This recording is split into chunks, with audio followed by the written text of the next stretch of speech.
Ma sœur a déclaré, le loyer triple à 5 900 € au dehors d'ici demain matin, alors même que mon fils était en soins intensifs. Je suis resté calme. Je n'ai pas discuté, je lui ai simplement tendu une enveloppe noire. Quand elle l'a ouverte, elle est devenue pâle parce que j'étais propriétaire de l'immeuble. Bonjour, je m'appelle Odile. Avant de plonger, à quelle heure et d'où écoutez-vous cette histoire? Laissez un commentaire, j'adorerais savoir qui entend ce récit. Au moment où je suis rentré à l'appartement, mes jambes ne semblaient plus m'appartenir. 13 heures à l'hôpital, la majeure partie passée dans une chaise en vinyle rigide à côté du lit de Marc, à regarder les moniteurs biper pendant que les infirmières murmuraient des nouvelles que je pouvais à peine absorber. L'air froid mordait mon manteau alors que je montais les 3 étages étroits jusqu'à mon unité. Le couloir de l'immeuble, toujours sombre, toujours plein de courants d'air, comme toujours. Puis je l'ai vu, une feuille de papier rose vif scotchée de travers à ma porte d'entrée. Mes clés se sont bloquées dans ma main. Le papier a un peu flotté sur les bords à cause du courant d'air du couloir. Je l'ai retiré avec précaution, mon souffle embuant l'air.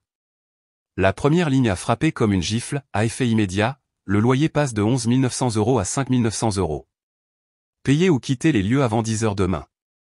Pas de salutation, pas d'explication, pas d'avertissement. Signé en bas, Séraphine Dubois, associée gérante, Société Immobilière Dubois SARL. Ma propre sœur. Pendant quelques secondes, je suis resté là, essayant de décider si c'était une sorte de blague tordue. Mais l'entête gaufrée me disait que non. C'était la vraie affaire. J'ai déverrouillé la porte et je suis entré. L'appartement était froid. Je n'avais pas allumé le chauffage depuis que j'avais passé les dernières nuits à l'hôpital, dormant dans la salle d'attente familiale. J'ai laissé tomber mon sac près de la porte et je me suis assise sur le canapé usé, tenant toujours le mot dans mes mains. Séraphine n'a pas appelé, n'a pas envoyé de message, elle a juste collé ça sur ma porte comme si j'étais une étrangère. Ce n'était pas toujours comme ça.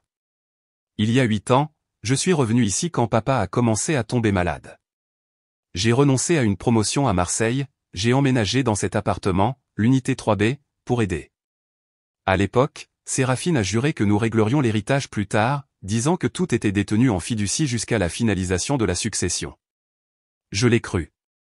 Je voulais la croire. C'était ma grande sœur. Mais des mois ont passé après la mort de papa, puis des années. Pas de testament final, pas d'avocat. Juste Séraphine prenant le contrôle pièce par pièce. À un moment donné, elle a cessé de m'appeler sa sœur et a commencé à m'appeler la locataire. J'ai sorti mon téléphone et j'ai essayé de l'appeler. Ça a sonné une fois, puis est passé directement à la messagerie vocale. J'ai hésité avant de parler, salut Séraphine, je viens de recevoir le mot. Marc est toujours en soins intensifs et je ne peux vraiment pas gérer un déménagement en ce moment. On peut parler? Je lui ai envoyé un message de suivi, court et implorant. 30 minutes se sont écoulées, puis 1 heure. Sa réponse est arrivée après minuit, ce n'est pas personnel. Les affaires sont les affaires. Vous avez eu un loyer en dessous du marché pendant assez longtemps. J'ai fixé l'écran. Aucune inquiétude pour Marc, aucune question sur comment nous tenions le coup. Juste ces mots secs et tranchants, les affaires sont les affaires, n'est-ce pas? Le radiateur a sifflé dans le coin, essayant en vain de chauffer la pièce. Je suis allé à la kitchenette, j'ai trouvé un sachet de thé et je suis resté là, attendant que l'eau bouille, quand j'ai entendu un léger coup à la porte. J'ai hésité, puis j'ai ouvert. Odile, ma chérie, a dit une voix familière. C'était Madame Duval du 2A, une veuve qui sentait toujours légèrement la lavande et le baume au menthol. Elle a tendu un récipient. Je pensais que vous pourriez avoir besoin de quelque chose de chaud. Je l'ai remerciée, la voix un peu nouée. Elle a regardé le papier toujours serré dans ma main. Elle en a laissé un sur ma porte aussi. L'automne dernier, mon loyer a augmenté du jour au lendemain. Elle m'a dit que je pouvais trouver d'autres logements si ça ne me plaisait pas, je ne savais pas quoi dire. Madame Duval m'a tapoté le bras doucement. Vous ne méritez pas ça, et ce garçon non plus. Elle est froide, celle-là. Froide comme un poisson. Je lui ai fait un sourire fatigué. Merci pour la soupe. Quand la porte s'est refermée, le silence est revenu, plus épais d'une certaine manière. À 3 heures du matin, j'étais de retour à l'hôpital, assise à côté du lit de Marc. Il était toujours sous les machines, qui continuaient leur travail, clignotant, pulsant, scandant le temps comme un lent métronome mécanique. J'ai fouillé dans mon sac, j'ai sorti mon ordinateur portable. Le Wi-Fi de l'hôpital était lent, mais c'était suffisant. Je me suis connecté à mes emails, j'ai trouvé le vieux PDF que j'avais presque oublié, acte de transfert, unité 3B, bâtiment Dubois. Il y avait mon nom dessus, Odile Dubois, unique propriétaire, daté de 2 semaines avant l'opération de papa. Notarié, déposé discrètement, finalisé. J'ai cligné des yeux devant l'écran. Le document avait toujours été là. Je l'avais sauvegardé par chagrin, peut-être par un sentiment mal placé. Mais je ne l'avais partagé avec personne, pas même Séraphine. Elle ne savait pas. Personne ne savait. J'ai regardé le nom à nouveau, imprimé en police juridique épaisse, le mien. Pas le sien. Pas Société Immobilière Dubois SARL. J'ai fermé lentement l'ordinateur portable et j'ai cherché dans mon sac à main une enveloppe noire. Elle était rigide, lourde, le sceau encore intact. Je l'avais gardée pour les urgences. J'avais espéré ne jamais avoir à l'ouvrir. Mais ce morose a tout changé. Mes doigts se sont enroulés autour. Je ne voulais pas utiliser ça, ai-je murmuré sous mon souffle, les yeux ne quittant jamais le visage de Marc. Mais elle ne m'a pas laissé le choix. L'enveloppe semblait plus lourde qu'elle n'aurait dû l'être, comme si elle savait ce qu'elle contenait. Je l'ai glissée dans mon sac, j'ai refermé la fermeture éclair en cuir et je me suis levé. Une infirmière en tenue bleue a doucement hoché la tête en passant, poussant un plateau de petit déjeuner intact dans le couloir. Les lumières fluorescentes au-dessus bourdonnaient faiblement, mais le vrai bourdonnement était en moi. Pas de peur, pas de rage non plus. C'était cet endroit encore crépitant entre la survie et le silence, où quelque chose de dur commence à s'éveiller. Je me suis penché sur le lit de Marc avant de quitter les soins intensifs. Il dormait, recroquevillé légèrement sur le côté droit, un fil reliant le moniteur à sa poitrine. Ses lèvres ont légèrement bougé comme s'il rêvait de courir à nouveau, ou peut-être simplement de respirer facilement. Je reviendrai avant le déjeuner, mon chéri, ai-je murmuré, lui brossant une mèche de cheveux sur la tempe. Maman a quelque chose à régler. Il était 9h07 quand je suis sorti. L'air hivernal de Lyon a frappé comme une gifle, froid, vif, honnête. J'ai marché droit devant le parcomètre que je n'avais pas alimenté depuis la veille. Qu'il me mette une amende, je n'avais plus envie d'avoir peur des petites choses. À 10h02, j'entrais dans le hall d'entrée vitré de l'immeuble Richelieu. Des sols en marbre, une douce musique de piano en fond sonore, du genre qui essayait trop fort de ne pas se faire remarquer, et une réceptionniste à peine assez vieille pour se souvenir d'Internet par ligne commutée. Elle a levé les yeux, n'a pas souri. Non, Odile Dubois. Elle a tapé quelque chose, a froncé les sourcils. Avez-vous un rendez-vous? Non, ai-je dit. Je suis sa sœur. Ce qui l'a fait cligner des yeux. Puis, sans se donner la peine de cacher son doute, elle a décroché le téléphone et a murmuré quelque chose que je ne pouvais pas entendre. Je n'ai pas attendu. J'ai dépassé le bureau. C'est alors qu'un jeune homme aux cheveux gominés, avec un blazer bleu marine impeccable et un visage suffisant, s'est interposé sur mon chemin, comme s'il avait répété son mouvement toute la matinée. Mademoiselle Dubois. Sa voix montait un peu, comme si mon nom était un fichier qu'il essayait de se rappeler sans vouloir l'ouvrir. Oui, je suis Grégoire, l'assistant de Séraphine. Toutes les réunions se font sur rendez-vous uniquement. Je suis sa sœur. Il a eu un rire sec, presque apitoyé. Pas dans ce bureau, vous ne l'êtes pas, c'est cette phrase, comme si j'étais juste une femme qui s'était trompée de guichet à la préfecture, et non quelqu'un qui avait changé les couches de Séraphine, nettoyé les tubes 4 de notre père ou tenu sa main quand son crée. Di avait plongé et qu'elle avait pleuré sur l'allée comme si le monde lui devait tout. J'ai regardé au-delà de lui, vers la porte vitrée épaisse marquée, suite exécutive S. Dubois. Dites-lui que je suis là, ou je dirai à la sécurité ce qui est enterré dans le classeur du sous-sol, Subal Compact. Sa mâchoire s'est serrée. 5 minutes plus tard, il est revenu avec un hochement de tête raide. Je suis entré dans le bureau comme si j'y avais ma place. Elle était assise derrière un bureau assez grand pour y faire atterrir un drone. La pièce sentait la menthe poivrée et le papier. Une boisson verte reposait à côté de son MacBook, probablement son matcha habituel au lait d'avoine. Elle ne s'est pas levée, n'a même pas scié. Eh bien, a-t-elle dit en tapant sur une touche sans lever les yeux, vous avez réussi à venir avant midi. Sa voix avait changé aussi, trop égale, trop soignée. Je ne suis pas venu parler du temps. Vous ne le faites jamais, a-t-elle marmonné, et a finalement levé les yeux vers moi. Ses yeux ont scanné mon manteau, mon jean, la fatigue sur mon visage, comme si elle évaluait les dégâts. Je me suis assise en face d'elle. Elle ne m'a pas offert d'eau, n'a pas posé de questions sur Marc. Vous avez eu mon mot? Oui. Elle a croisé les mains sur le bureau. Les marchés changent, Odile. Soit vous payez le nouveau tarif, soit vous quittez les lieux. C'est comme ça que ça marche, vous le savez. Je sais beaucoup de choses. Alors vous savez que ce n'est pas personnel, a-t-elle dit, ses lèvres se retroussant à peine.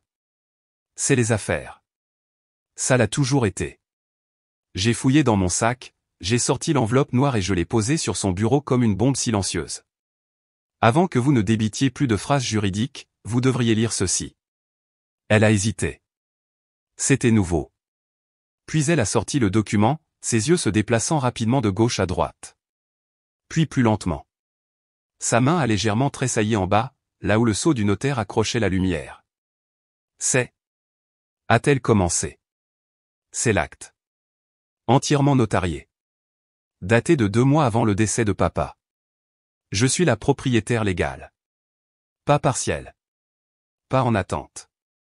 Pleine. J'ai laissé le silence faire son œuvre. Elle a posé les papiers avec précaution. Vous bluffez. Vous savez que non. Son ton s'est durci. J'ai géré cette propriété sous ma SARL pendant 6 ans. Vous ne pouvez pas juste débarquer maintenant et faire semblant. Je ne fais pas semblant. J'ai fouillé dans mon manteau et j'ai sorti le deuxième document, épais, agrafé, daté. Ce sont les dossiers que vous avez déposés sous Société Immobilière Dubois SARL. Vous ne m'avez jamais informé, pas une seule fois. Et vous les avez déposés sous une fiducie bénéficiaire à laquelle vous n'aviez pas légalement le droit d'accéder. Elle a fixé. Ses ongles ont tapoté le bureau une fois, puis encore, son sang-froid s'est un peu fissuré. J'ai géré les impôts, l'entretien, les réparations. Vous avez aussi augmenté les loyers des locataires âgés sans préavis, y compris Madame Duval en bas, qui vit de sa pension. Sa voix s'est tendue. Elle paie en retard tous les mois. Et vous lui avez quand même donné un préavis de 60 jours en hiver, ai-je dit. Vous avez augmenté son loyer de 30% sans amélioration de chauffage. Vous avez triplé le mien pendant que mon fils se bat pour rester en vie. Les yeux de Séraphine se sont rétrécis. Je vous ai prévenu il y a des années, Odile. Vous pensez toujours avec votre cœur, c'est pourquoi vous êtes coincé dans des endroits comme celui-ci, c'est pourquoi vous serez toujours insignifiante. Ça a fait mouche. Elle savait que ça le ferait. Mais cette fois, je n'ai pas scié. Je me suis levé lentement, j'ai remis les documents dans mon sac. Vous n'avez pas juste essayé de m'expulser, ai-je dit, ma voix stable. Vous avez essayé d'expulser votre neveu alors qu'il était sous respirateur. Elle n'a pas répondu. Je me suis tourné et je suis sorti. Pas de cris, pas de coup de grâce, juste ce genre de sortie silencieuse qui semble définitive. Je suis retourné dans le couloir, j'ai dépassé la réceptionniste, vers l'ascenseur. Juste avant que la porte ne se referme, j'ai entendu des pas pressés. Grégoire. Il s'est glissé à côté de moi, haletant légèrement. Mademoiselle Dubois, attendez. Entre nous, depuis combien de temps connaissez-vous l'existence de l'acte? Je l'ai regardé pour la première fois, je l'ai vraiment regardé. Sa cravate était légèrement de travers maintenant et il sentait légèrement la panique. Assez longtemps, ai-je dit, et j'ai laissé un très léger sourire apparaître sur mes lèvres, pour savoir que je ne lui dois plus rien. Grégoire n'a pas dit un mot de plus. Il est resté figé devant les portes tournantes, tenant toujours le bouton de l'ascenseur comme s'il ne pouvait pas décider s'il devait me poursuivre ou disparaître dans son petit monde de bloc-notes.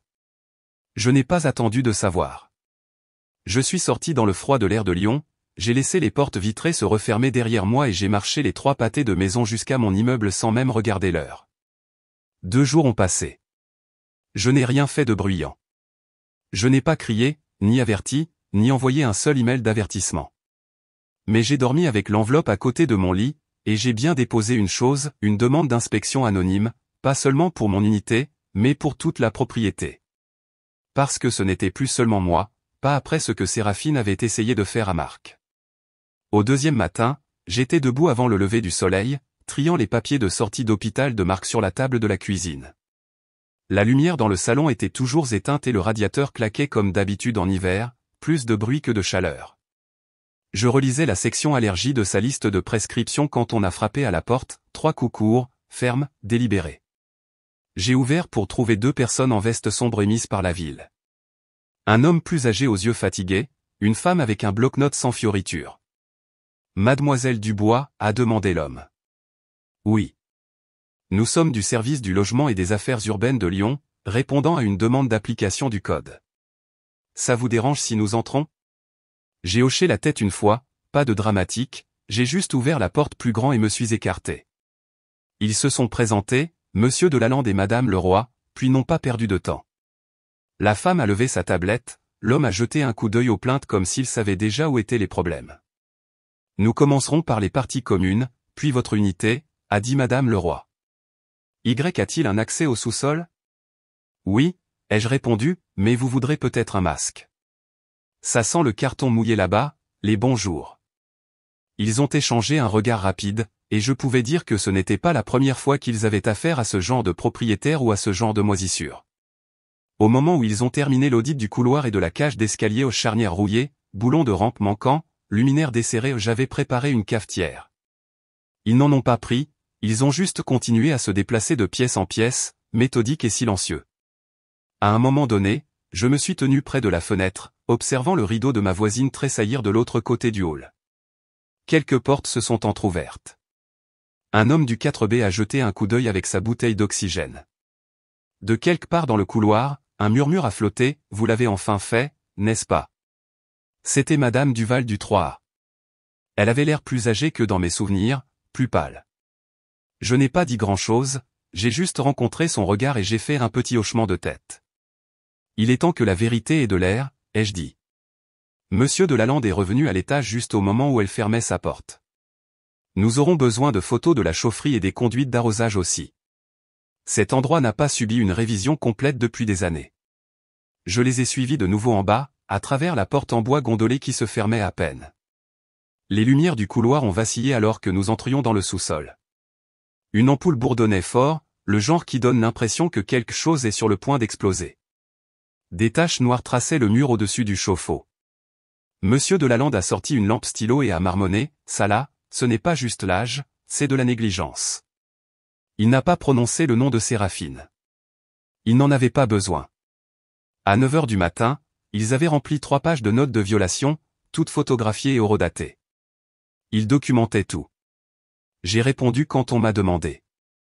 Je n'ai pas enjolivé, je n'ai pas accusé. Mais mon silence était suffisamment éloquent. La goutte d'eau pour moi, ce n'était même pas le loyer. C'était de voir mon garçon lutter pour respirer aux urgences pendant que ma sœur envoyait un bail révisé avec une clause d'ajustement au marché. 5 900 € pour la moisissure, les cafards et le chauffage qui clignotaient. De nouveau à l'étage, Madame Leroy a tapoté sa tablette et a dit « Nous recommanderons la fermeture partielle de la cage d'escalier. Elle n'est pas structurellement saine. » J'ai hoché la tête. Et, ai-je ajouté, vous devriez faire venir le chef des pompiers pour un audit complet de la chaufferie.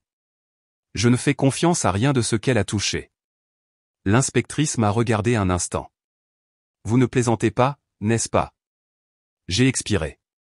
Pas d'une voix tremblante, juste stable. Fatigué, mais stable. Plus maintenant. Je suis resté près de la cage d'escalier une seconde de plus, laissant ces mots s'installer dans mes os comme des briques trouvant enfin leur place dans une fondation. Puis je me suis tourné et je suis retourné vers mon appartement, un pas stable à la fois.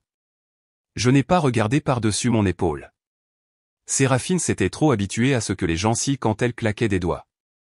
Ce ne serait plus moi. Au moment où j'ai atteint ma porte, le couloir était redevenu calme, à l'exception d'un léger bruit de pas venant de l'étage et du léger grincement des câbles d'ascenseur qui se déplaçaient. La vie dans l'immeuble reprenait son bourdonnement habituel, mais sous lui coulait maintenant quelque chose de nouveau, un courant sous-jacent de conscience. Les gens savaient que le silence avait été brisé. De retour à l'intérieur, j'ai enlevé mes chaussures et je suis allé directement à la cuisine, me versant un verre d'eau que je n'ai pas bu. L'adrénaline s'est estompée, laissant une douleur sourde dans ma colonne vertébrale et une lourdeur derrière mes yeux. Mais juste au moment où je m'asseyais, mon téléphone a sonné. J'ai jeté un coup d'œil à l'écran, Janine, ligne infirmière. Je me suis levé rapidement, cognant le bord de la table avec mon genou. Allô? Odile, il est stable. Respire plus facilement aujourd'hui. Je pense que si tout va bien cette nuit, vous pourrez peut-être ramener Marc à la maison demain. J'ai agrippé le comptoir de ma main libre. Vous êtes sérieuse? Je ne le dirais pas si ce n'était pas le cas. Je voulais juste que vous l'entendiez avant le changement de quart. L'appel s'est terminé. Je suis resté figé un instant, puis j'ai pris le petit lion en peluche de Marc sur le rebord de la fenêtre. Les coutures étaient usées près des pattes, là où il le frottait en dormant. Je l'ai pressé contre ma poitrine. Nous y étions presque. À 4 heures, j'étais à l'hôpital. J'avais pris le lion et un sac de pyjama propre pour Marc. Ses joues avaient retrouvé des couleurs, pas beaucoup, mais assez pour que mes épaules se détendent. « Maman » a-t-il murmuré, sa voix éraillée, « tu l'as apporté ?» J'ai sorti le lion. « Juste ici. » Il a souri. Le vrai genre, celui qui se courbait lentement et restait. « Je veux rentrer à la maison bientôt » ai-je dit en lui brossant les cheveux. On s'en rapproche. Je suis resté assise là pendant peut-être 20 minutes, fredonnant doucement pendant qu'il somnolait. Pour la première fois depuis ce qui me semblait des années, je me suis permis de croire, de vraiment croire, que nous pourrions nous en sortir indemnes. Puis mon téléphone a vibré, Grégoire, FYI, Séraphine ne prend pas ça à la légère. Je n'ai même pas eu le temps de répondre avant que quelqu'un ne frappe à la porte de la chambre. Un homme en veste de livraison se tenait là, tenant une enveloppe de la largeur d'une brique. « Vous êtes mademoiselle Odile Dubois. »« Oui. »« Vous avez été signifiée. » J'ai signé, je l'ai prise et je suis sorti dans le couloir avant de l'ouvrir. Plainte civile, tribunal judiciaire de Lyon, plaignante Séraphine Dubois, alléguant un transfert frauduleux d'actes, une occupation illégale et une demande immédiate d'injonction sur tous les revenus de la propriété. Elle essayait de tout geler. Chaque euro qui payait les soins de Marc, les factures d'eau et d'électricité, même les réparations d'urgence. Le culot. De retour dans la chambre, Marc s'est agité. « Maman ?» J'ai glissé l'enveloppe dans mon sac à main. « Juste de la paperasse, chérie, rien dont tu doives te soucier. » Il a cligné lentement des yeux, me faisant confiance. J'ai souri, j'ai embrassé son front, puis je me suis excusé et je suis allé dans le couloir. Dès que la porte s'est refermée derrière moi, j'ai agrippé le mur et j'ai laissé les larmes couler. Mais seulement pendant 1 minute.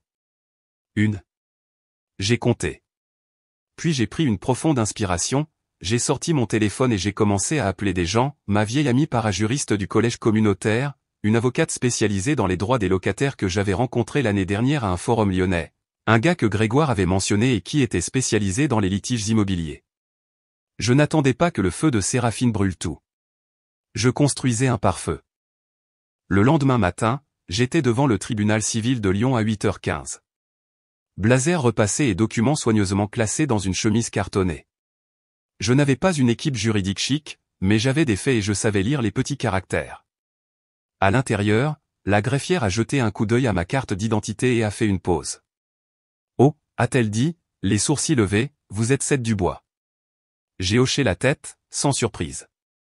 Séraphine m'avait probablement dépeinte comme une squatteuse dérangée essayant de voler l'héritage familial. Mais je n'ai pas scié. Je suis ici pour déposer une contre-poursuite. La femme a cligné des yeux. Vous la poursuivez en retour? Pour mauvaise gestion frauduleuse de biens familiaux partagés, ai-je dit. Négligence du bien-être des locataires, augmentation de loyer illégal sur des résidents protégés et rupture de devoirs fiduciaires. J'ai remis des copies de rapports d'inspection d'immeubles, des relevés financiers avec des irrégularités flagrantes, et le plus accablant, des impressions de mai de Séraphine elle-même se vantant de « vider la vieille fille à sec » avant que la ville ne s'en aperçoive. La greffière a jeté un coup d'œil à la pile. Nous l'enregistrerons aujourd'hui. Je me suis tourné pour partir, mais le son d'un klaxon a attiré mon attention. Devant, une Jaguar argentée s'est garée comme si elle possédait le trottoir. Séraphine est sortie, dans un trench coat qui coûtait probablement plus cher que ma voiture, des lunettes de soleil posées sur sa tête comme une couronne. « Tu n'as aucune chance » a-t-elle crié. Je n'ai pas arrêté de marcher, mais j'ai levé les yeux vers le palais de justice derrière moi, puis de nouveau vers sa voiture.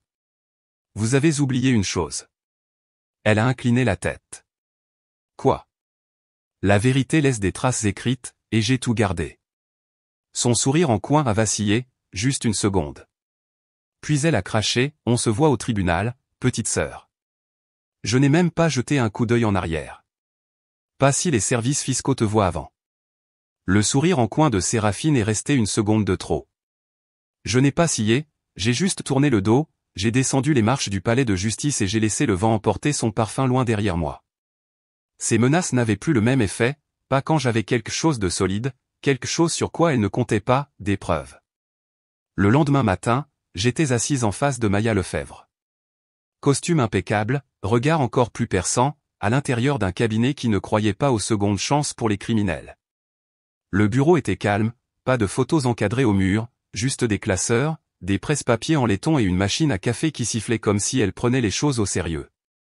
J'ai examiné la fiducie de votre père et les documents de transfert hier soir, a commencé Maya, me poussant un dossier. Légalement, vous êtes l'héritière. Le nom de Séraphine n'apparaît sur aucun document contraignant. Mais Odile, la trace qu'elle a laissée, cela va au-delà du tribunal civil. C'est criminel. Je me suis penché lentement. J'ai besoin que vous me montriez tout. Sans filtre, sans douceur. Maya a ouvert un dossier et l'a glissé sur la table. Commençons ici. La première page listait un paiement de 72 000 € effectué l'été dernier à Climatisation Rhône-Alpes SARL. Maya a tapoté son stylo. Fausse entreprise. Pas de licence commerciale, pas de registres fiscaux. Le numéro ciré indiqué ici appartient à une garderie désaffectée dans une petite ville en Auvergne. Je n'ai rien dit. Mes yeux se sont déplacés vers la page suivante, frais de consultation mensuels, 18 000 €. C'est acheminé vers un compte personnel sous le nom de jeune fille de Séraphine. J'ai cligné des yeux. Elle détourne les fonds de l'immeuble vers sa propre poche. Maya a hoché la tête. Elle a mis en place un compte de prête-nom. Ça dure depuis des années. J'ai essayé de ravaler la chaleur montant dans ma poitrine. Ça n'a pas marché. Elle a augmenté mon loyer, ai-je dit doucement, sachant qu'elle volait l'argent de toute façon. Il y avait d'autres pages de registres de loyer montrant des locataires qui n'existaient pas, des unités marquées comme occupées avec des crédits complets appliqués, même si les appartements réels étaient vacants depuis des années. Elle déduisait les dépenses et empochait l'argent comme si c'était son droit de naissance. J'ai fixé la pile, me souvenant soudain du jour après l'enterrement de papa. Moi, brisé, encore en chaussures de ville, à peine capable de signer un chèque. Séraphine avait glissé une pile de documents sur la table. « Fais-moi confiance », avait-elle dit, « je m'occuperai de tout. » Et comme une idiote, je lui avais fait confiance, parce qu'elle était de mon sang, parce que nous avions été élevés à croire que la famille était un terrain sûr. Mais rien de tout cela n'était sûr. Ni pour moi. Ni pour Marc. Ni pour les personnes âgées qu'elle avait surfacturées, prétendant que c'était pour de nouveaux ascenseurs qui n'étaient jamais arrivés. Maya a laissé le silence s'installer un instant avant de parler à nouveau. J'ai déjà rédigé des plaintes pénales, mauvaise conduite financière, abus fiduciaire, évasion fiscale. Si vous me donnez le feu vert, nous déposons aujourd'hui. J'ai ouvert la bouche, mais avant de pouvoir répondre, mon téléphone a vibré. Marc. Je suis sorti dans le couloir pour prendre l'appel. Salut, mon chéri. Sa voix était petite, mais plus claire qu'hier. Maman, l'infirmière Janine dit que je pourrai bientôt rentrer à la maison. On pourra décorer le sapin quand je serai là. J'ai fermé les yeux, j'ai respiré à travers la piqûre. On utilisera toutes les lumières de la boîte, ai-je murmuré, même celles qui clignotent trop vite. D'accord, a-t-il dit. Je veux l'étoile dorée tout en haut. Je suis resté là avec lui au téléphone pendant 1 minute de plus, écoutant sa respiration, son espoir, son petit « d'accord, au revoir, je t'aime ». Cela a rendu tout à nouveau réel. De retour dans le bureau de Maya, je me suis assise et j'ai pris le stylo. Je ne veux pas de vengeance, ai-je dit. Je veux un immeuble propre. Je veux que les personnes âgées qui ont été escroquées récupèrent leur argent.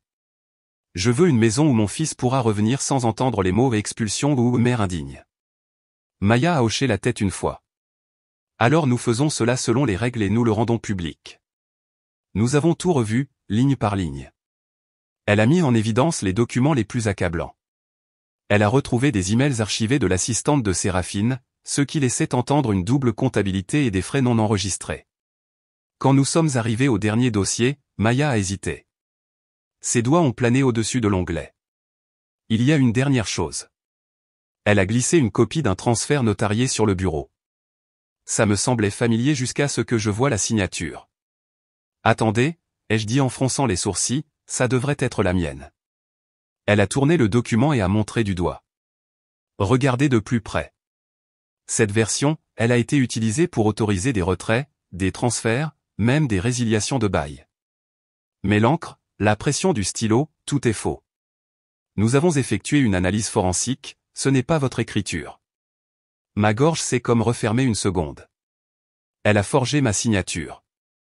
Je n'ai pas dit un mot après que Maya ait tourné la page et m'ait montré mon propre nom, ma signature se courbant d'une manière que je n'avais jamais appris à écrire.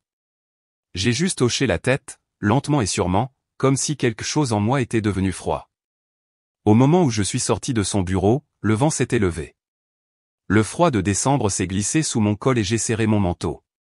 Lyon n'était pas gentil en hiver, mais ce jour-là, l'air semblait me correspondre, vif, concentré. Je ne suis pas rentré chez moi. Je ne me suis même pas arrêté à l'hôpital, pas encore. Au lieu de cela, j'ai fait une promenade, tournant de pâté de maison jusqu'à ce que je voie le petit café du coin où les fenêtres s'embuaient toujours à cette heure. J'ai poussé la porte, j'ai laissé l'odeur d'espresso brûlé et de pain chaud m'accueillir comme un souvenir d'une vie meilleure, et je l'ai trouvée. Lisa Dubois m'attendait déjà. Elle était assise à une table au fond, ordinateur portable ouvert, stylo tapotant son bloc-notes. J'avais déjà lu ses articles, des histoires qui soulevaient les voiles, exposaient la moisissure, la corruption, les abus de pouvoir silencieux que les propriétaires pensaient pouvoir enterrer. Elle n'a pas levé les yeux à mon approche, mais je sentais qu'elle observait chacun de mes mouvements. Je n'ai pas offert de plaisanterie, je me suis juste assise en face d'elle et j'ai glissé l'enveloppe Kraft sur la table. Elle a jeté un coup d'œil. « Vous ne me présentez pas une histoire ? » ?»« Non, ai-je dit, je vous tends une assurance. » Elle a finalement rencontré mes yeux. « Contre quoi ? » J'ai fouillé dans mon manteau, j'ai sorti une clé USB. Si quelque chose m'arrive, ou à mon fils, cela sera rendu public. Tout. J'ai déjà laissé une copie avec mon avocate dans un coffre-fort. La vôtre est le fichier de déclenchement. Elle n'y a pas touché, pas encore, elle a juste incliné la tête. Vous êtes sûr de vouloir cette guerre ? J'ai regardé par la fenêtre embuée, puis de nouveau elle. Elle a déjà commencé. Je ne fais que tracer la carte maintenant. Lisa a hoché la tête une fois, puis a ouvert l'enveloppe. Elle a commencé à scanner la première page, un reçu de paiement à climatisation Rhône-Alpes SARL. J'ai regardé son visage changer à chaque ligne, les sociétés écrans, les doubles facturations de réparation, les frais d'entretien sur des unités vacantes depuis des années. Elle a expiré. Elle a acheminé tout cela par votre nom. Elle a forgé ma signature sur plusieurs autorisations, et dit. C'est ce qui me permet de rendre cela public. Mais il ne s'agit pas seulement de moi. Certains des locataires qu'elle a volés, l'un a 84 ans, un autre a un cancer de stade 3. Je veux que cela soit inclus. Lisa a cliqué son stylo et a commencé à griffonner. Compris. À partir de là, la journée s'est déroulée par étapes calmes et contrôlées. Après avoir quitté le café, je me suis arrêté à la mairie avec Maya. Nous avons déposé un privilège sur l'immeuble, empêchant Séraphine de le vendre ou d'en transférer la propriété. Maya a également finalisé l'ordonnance restrictive, et je l'ai signée sans hésitation. Avant de partir, je lui ai demandé de m'aider à rédiger des lettres pour chaque locataire. Pas de jargon juridique, juste quelque chose d'humain, un message clair que leurs droits comptaient et que quelqu'un se battait enfin pour eux. Maya m'a regardé, pensive. Vous ne visez pas la vengeance. Je vise la structure, ai-je dit. Plus de cris, plus d'accords en coulisses. Il ne s'agit pas de colère, il s'agit de fondation. Elle a souri faiblement. Bien, parce que plus votre dossier est solide, moins elle peut se tortiller. Je n'ai pas répondu à cela. J'ai juste hoché la tête et je suis parti, laissant le silence dans l'ascenseur m'envahir comme une pause dans un vieux morceau de jazz. Immobile, mais elle attendait. Plus tard cet après-midi-là, je me suis rendu à l'hôpital, non pas pour rendre visite à Marc dans sa chambre, mais pour m'asseoir tranquillement dans la cafétéria en bas. Le genre d'espace qui ne se sentait jamais vraiment vivant, toujours faiblement bourdonnant avec la lumière des distributeurs automatiques et cette odeur métallique de nourriture réchauffée. Mon téléphone a vibré. Maman ? Sa voix était petite, mais plus lumineuse qu'hier. Je suis là, mon chéri, ai-je dit. Tu me manques. Tu me manques plus encore. Quand je rentre à la maison, on peut faire des cupcakes comme ceux avec trop de vermicelle? J'ai fermé les yeux un instant. J'aurai toute la boîte qui t'attend. Tu veux rouge ou arc-en-ciel? Il a gloussé, les deux. Ce rire était tout. Tout ce dont j'avais besoin pour rester centré, même si la tempête montait. Cette nuit-là, ça a frappé. Séraphine a posté une série de mises à jour frénétiques sur les réseaux sociaux, photos d'elle en larmes, allégations de harcèlement, capture d'écran de documents judiciaires avec mon nom surligné en rouge, recadré pour donner l'impression que j'avais agi en solitaire. Trahison familiale, a-t-elle écrit dans un message. Ma propre sœur essaie de détruire ma vie. S'il vous plaît, aidez-moi. Les frais juridiques s'accumulent, ils essaient de tout me prendre. Je n'ai pas répondu. Je n'ai même pas scié. Parce que 5 minutes plus tard, Lisa Dubois a posté son aperçu, demain, 7 heures du matin, propriétaire lyonnaise accusée d'exploiter des enfants malades, de forger des signatures légales et de cibler des familles à faible revenu pour le profit. Documents et mémos vocaux à l'intérieur. Restez connectés. La section des commentaires a explosé. Les gens ont identifié des syndicats de locataires, des associations de surveillance juridique et des fonctionnaires municipaux. En quelques heures, 3 pages différentes de défense du logement avaient republié l'aperçu. Mon téléphone a vibré à nouveau, cette fois des messages de Séraphine, comment oses-tu? Tu vas nous ruiner toutes les deux. Tu veux ma mort? Je suis ta sœur. Je détruirai tout ce que tu aimes. J'ai fixé l'écran, puis j'ai lentement posé mon téléphone face contre terre sur le comptoir. Laissez-la crier dans le vide. Vers minuit, j'ai pris une douche, j'ai laissé la vapeur remplir l'appartement, la tension s'échappait lentement. J'ai enfilé le sweat à capuche préféré de Marc, celui qui sentait encore la cannelle d'un déversement l'automne dernier, et je me suis recroquevillé sur le canapé avec un livre sur lequel je ne pouvais pas me concentrer. À 3 heures du matin, le son a frappé comme un coup de feu.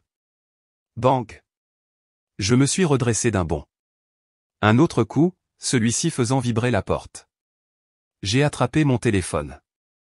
Par le Judas, je l'ai vu, Séraphine, les cheveux en bataille, les yeux rouges, frappant sa paume contre le cadre comme si ça lui devait quelque chose. Ouvre cette porte. Tu penses que tu as gagné. Je n'ai pas bougé. Je n'ai pas répondu. Mais ma main est restée ferme sur le téléphone, la caméra enregistrant tout. Je n'ai pas dormi après l'explosion de Séraphine. Je suis resté assise sur le canapé, la lumière du couloir filtrant sous la porte, une main agrippant mon téléphone, l'autre posée sur mon cœur comme si je pouvais refouler le chaos à l'intérieur. Elle a crié pendant presque une minute entière avant de s'éloigner en trombe. Je n'ai pas répondu, pas alors. Mais au matin, Lyon me faisait vibrer le téléphone sans arrêt alors que la première lumière grise de l'aube se glissait à travers les stores. J'ai cligné des yeux, groggy, puis je me suis penché et j'ai vu des dizaines d'aperçus de messages illuminant l'écran, fils de discussions de groupes de locataires, Maya, même une vieille voisine à qui je n'avais pas parlé depuis des années. J'ai balayé, les yeux s'adaptant encore. L'exposé de Lisa avait été diffusé pendant la nuit. Odile, lisez un message, vous voudrez peut-être voir ça. J'ai enfilé ma robe de chambre et je suis allé à la cuisine à pas feutrés, j'ai allumé la cafetière et j'ai ouvert le lien. L'écran s'est rempli de la voix calme et tranchante de Lisa. La bannière lisait, elle a traité sa sœur d'instable, mais les documents disent le contraire. Cela s'est ouvert sur des visuels de lettres d'augmentation de loyer, beau scannés, puis mon nom falsifié. Son segment était vif, délibéré. Elle a guidé les téléspectateurs à travers les dépôts frauduleux, les signatures falsifiées, les évasions fiscales liées aux efforts de Séraphine en matière de logement à but non lucratif. La voix off a coupé sur un enregistrement audio que j'avais presque oublié de lui avoir donné, la voix de Séraphine, riant, elle croit posséder cet endroit. Elle sera à la rue d'ici Noël. La vidéo s'est arrêtée alors que Lisa regardait la caméra. Et elle l'a presque été. Je n'ai pas réalisé que j'agrippais le comptoir de la cuisine jusqu'à ce que mes jointures pâlissent. En faisant défiler, j'ai lu les commentaires, prison, point final. Comment des gens comme ça dorment-ils la nuit? Cette femme et son fils méritent mieux. Quelque part, au milieu du bruit, j'ai entendu un souffle silencieux revenir dans ma poitrine. J'ai appelé Lisa. Elle a décroché à la première sonnerie. Odile, a-t-elle dit doucement. Vous allez bien? Je voulais juste vous dire merci, ai-je répondu. Mais ce n'est pas fini. Pas encore. Lisa a expiré. Non, ça ne l'est pas. Cette chose est un feu de forêt maintenant. J'ai hoché la tête, bien qu'elle ne puisse pas le voir. Alors, laissons-la brûler. Un peu plus tard, j'ai rencontré Maya devant le centre juridique. Elle avait l'air vive, fatiguée mais satisfaite. Les services fiscaux ont pris contact, a-t-elle dit sans même me saluer. Les dépôts de votre sœur vont être vérifiés. J'ai cligné des yeux. C'était rapide. La pression publique fait ça, a marmonné Maya en feuilletant sa tablette. Il y a potentiel de fraude fiscale, fraude immobilière, utilisation abusive de son statut caritatif. Cela ne s'arrêtera pas à une affaire civile, Odile, c'est officiellement criminel. Je n'ai pas souri, pas exactement, mais je me suis tenue plus droite. Et les locataires? Nous envoyons les déclarations aujourd'hui. Vous êtes déjà une héroïne populaire dans 2 forums de logement en ligne. J'ai failli rire. Je n'ai pas demandé à être l'héroïne de qui que ce soit. Non, a-t-elle dit en me regardant, vous l'êtes juste devenu en survivant. Vers midi, je me suis rendu à l'hôpital. L'air à l'intérieur sentait le désinfectant et trop d'histoire. Une infirmière que j'ai reconnue m'a salué d'un hochement de tête chaleureux. Il est assez stable pour rentrer à la maison d'ici vendredi, a-t-elle dit. Votre garçon est un battant. Je suis entré dans la chambre de Marc et ses yeux se sont illuminés. Tu as apporté les vermicelles? J'ai soulevé un sac en plastique, 4 sortes. Son rire était doux mais réel, et un instant, tout le bruit extérieur, les gros titres, les menaces a fondu dans les bips des moniteurs et la façon dont ses doigts se sont enroulés autour des miens. Quand je suis sorti de sa chambre, mon téléphone a vibré à nouveau. C'était Maya. Sa voix était serrée, tranchante. Changement de plan, a-t-elle dit. Séraphine vient de déposer une requête. Je me suis figé en plein pas, elle essaie d'obtenir la garde exclusive de Marc. Elle prétend que vous êtes mentalement inapte. Et juste comme ça, l'air a quitté mes poumons. Je n'ai pas répondu à Maya tout de suite. Je suis juste resté là, tenant toujours le téléphone à mon oreille, clignant des yeux devant les mots qui venaient de briser l'air autour de moi. Elle essaie de prendre Marc, ai-je murmuré. La porte de sortie de l'hôpital a claqué derrière moi. Dehors, le soleil avait commencé à descendre derrière les vieux immeubles en briques de l'autre côté de la rue, projetant de longues ombres solennelles. Je suis resté sur le trottoir une seconde, respirant l'air épais de Lyon en fin d'après-midi. Des voitures klaxonnaient à quelques pâtés de maisons, une ville qui continuait à vivre sa vie pendant que la mienne était à nouveau tordue par la personne qui se disait ma sœur. Je me suis retourné, je suis rentré directement par l'entrée latérale de l'hôpital et j'ai marché dans les couloirs d'impastables. Mes talons résonnaient sur le linoléum. Chambre 310. La chambre de Marc. Il était éveillé, calé contre un monticule d'oreiller. Un livre de coloriage posé sur ses genoux, la moitié d'une maison en pain d'épices esquissée au crayon bleu. Sa perfusion bipait doucement à côté de lui, un rappel silencieux de la fragilité de son petit corps. « Maman » a-t-il dit, les yeux s'illuminant, « tu es revenu vite. » Je me suis agenouillé près de son lit et je lui ai brossé les cheveux sur le front. Je devais juste m'assurer que tu dessinais toujours des chefs d'œuvre. Il a souri et m'a montré la serviette glissée sous son livre de coloriage. J'ai dessiné notre maison avec des vermicelles sur le toit. J'ai souri, ravalant la douleur dans ma gorge. Tu t'améliores chaque jour. Quand on peut rentrer à la maison? Bientôt, mon chéri. Vraiment bientôt. Et quand on rentrera, on construira des maisons en pain d'épices qui seront plus hautes que la table de la cuisine. Il a hoché la tête, me croyant. Cette foi, inébranlable même maintenant, était la seule chose qui me maintenait debout. J'ai embrassé son front, je me suis levé lentement et j'ai dit, je reviendrai dans un petit moment, d'accord? Je dois m'occuper de quelque chose d'important. Il a agité une main ensommeillée. Dis au juge que je suis un bon garçon. Je suis sorti de la chambre avant de laisser les larmes s'échapper. 1 heure plus tard, je suis entré au tribunal des affaires familiales à côté de Maya. Son dossier était épais dans sa main, ses lèvres serrées, ses yeux vifs. C'était la guerre, et j'avais le meilleur général de la pièce. La salle d'audience était fraîche, presque trop calme. Séraphine était assise en face de moi dans un tailleur pantalon bleu marine, cheveux trop coiffés, visage trop lisse. Un masque, qu'elle avait perfectionné. Le juge Leclerc, un homme sévère d'une 60aine d'années, avec un regard qui pouvait trancher le ciment, était assis derrière le banc surélevé. Il a feuilleté les documents de la requête. Ceci est une demande de garde d'urgence déposée par Séraphine Dubois, citant des préoccupations concernant l'aptitude mentale de la défenderesse. Il m'a regardé avec une expression stable. Mademoiselle Dubois, comprenez-vous la nature de cette audience? J'ai hoché la tête une fois. Oui, votre honneur. L'avocat de Séraphine s'est levé, la voix mielleuse. Votre honneur, notre cliente a des preuves que Madame Odile Dubois a démontré un comportement erratique, émotionnellement volatile, découlant du stress et d'une possible instabilité psychologique. Nous pensons que cela pose un risque pour le développement émotionnel du jeune Marc. J'ai gardé mon visage impassible. Séraphine s'est penchée en avant de manière dramatique. Elle ne dort pas, elle est agressive, je veux dire, regardez juste les nouvelles. Elle a fait un scandale public avec notre famille. Marc a besoin de stabilité, je peux lui offrir ça. Je n'ai pas scié. J'ai regardé droit le juge.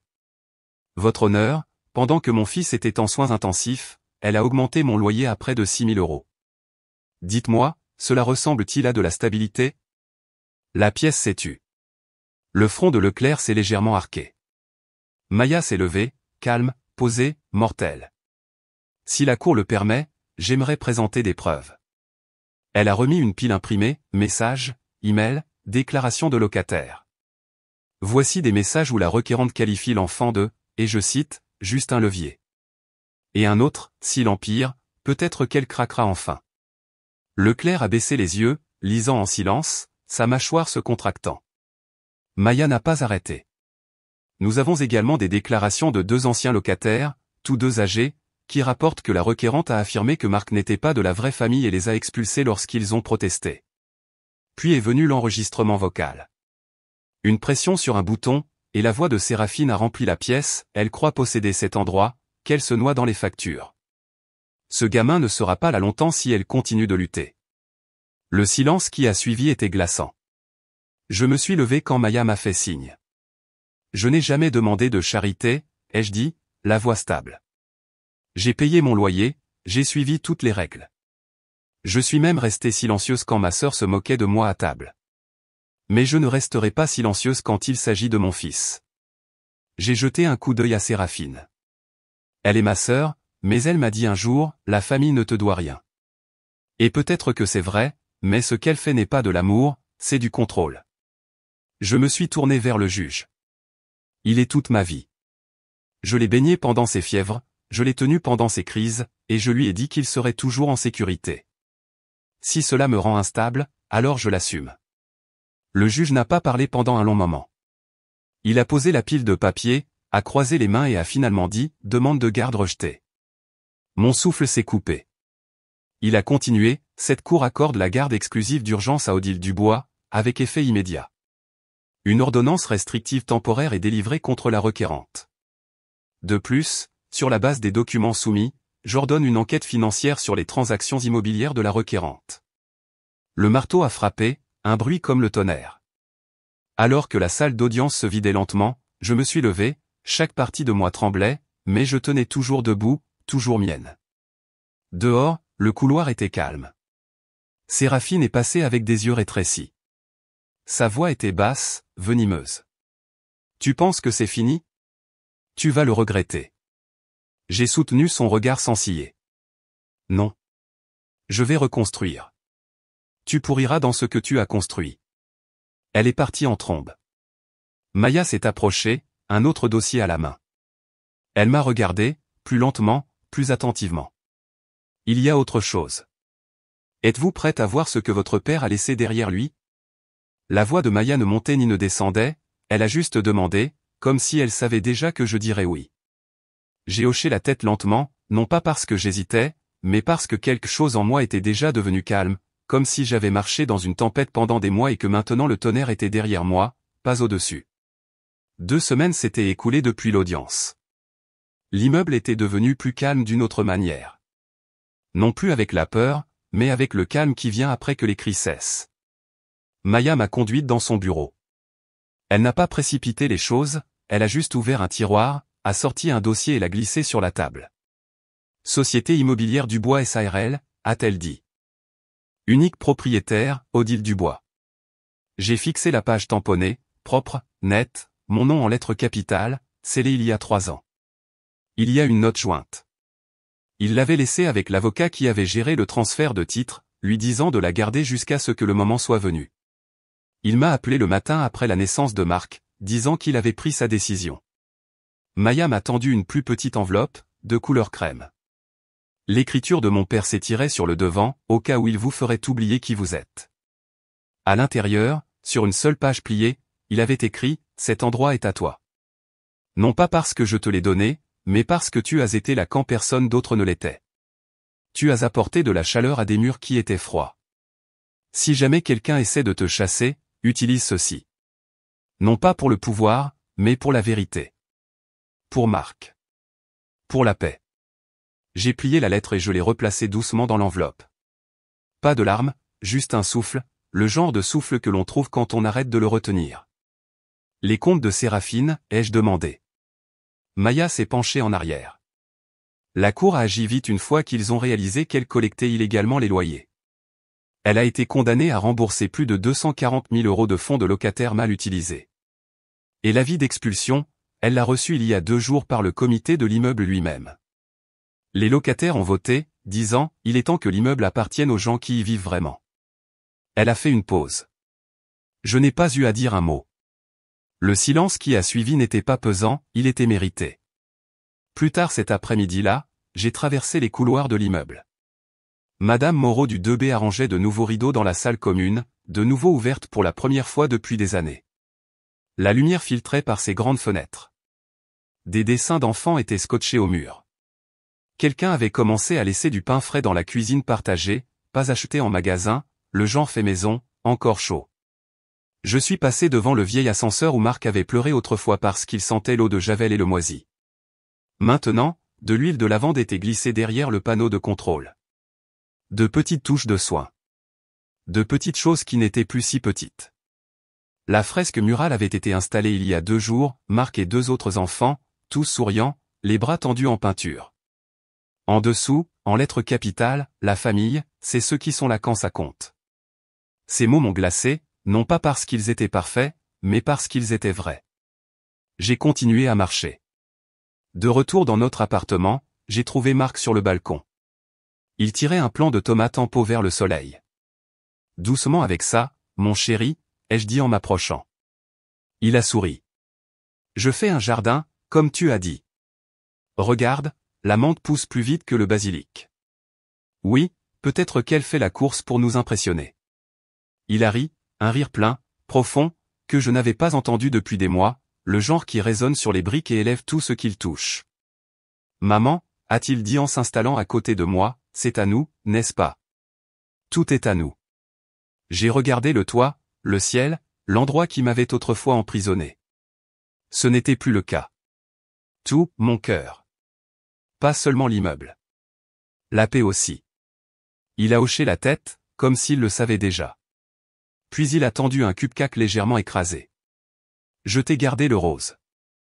Nous nous sommes assises là, sur ce toit, les jambes pendantes, les joues collantes de glaçage, la ville bourdonnant doucement sous nous. Le coucher de soleil fondait sur l'horizon comme de l'encre dorée sur du papier gris. Et pour une fois, rien n'avait besoin d'être dit. Ils ont essayé d'augmenter le loyer de mon silence, d'expulser ma valeur. Ils ont utilisé le mot « famille » comme une laisse. Mais la paix ne demande pas la permission, elle commence juste là où le bruit s'arrête. Et dans ce silence, je me suis souvenu de quelque chose qu'ils avaient oublié, je n'avais jamais eu besoin de clé. J'ai toujours été la propriétaire.